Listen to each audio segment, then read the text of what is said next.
Sim, minha amiga, Graziele. Eu gostaria de saber sobre, que eu já ouvi muito falar, que o único pecado que não tem perdão é a blasfêmia contra o Espírito Santo. Certo?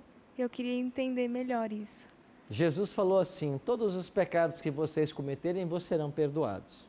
Mas aquele que pecar ou blasfemar contra o Espírito Santo, esse não será perdoado.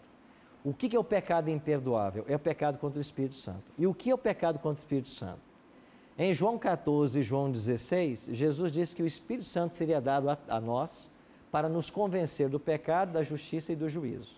É o Espírito quem me convence do pecado. Agora, o que é pecar contra o Espírito Santo? É resistir à influência do Espírito. Resistir tanto a essa influência que chega a um ponto que eu não mais ouço a voz dele. Se eu não ouvir mais a voz do Espírito, eu não posso ter arrependimento, porque o ser humano não provoca em si o arrependimento. Essa é uma ação divina.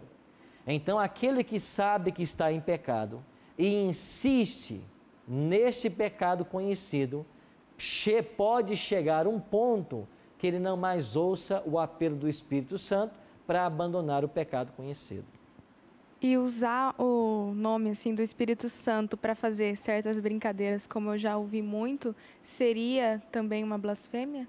Você pode blasfemar contra Deus e pode sim pecar, porque um dos mandamentos é não usar o nome de Deus em vão. Então, se você usar o nome do Deus Pai, Deus Filho, Deus Espírito Santo em vão, você nisso está pecando. Mas isso não é o pecado contra o Espírito Santo. O pecado contra o Espírito Santo é a resistência à voz do Espírito, à insistência num pecado conhecido, até que você chegue a um ponto de se colocar num ambiente que o Espírito não mais alcance você. Se o Espírito não mais é ouvido por você, você não tem mais como se arrepender. Aí você blasfemou contra o Espírito Santo. Como eu posso saber se eu cometi ou não o pecado contra o Espírito Santo? Você tem ouvido a voz de Deus chamando você?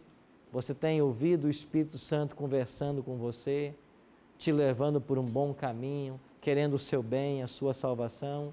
Isso é prova que o Espírito Santo está trabalhando na sua vida. Isso é prova de que Deus não desistiu de você. Mas se eu sei que algo é pecado, eu não posso ficar insistindo nesse pecado. Eu tenho que abandonar esse pecado. Senão, corro o risco de pecar contra o Espírito Santo.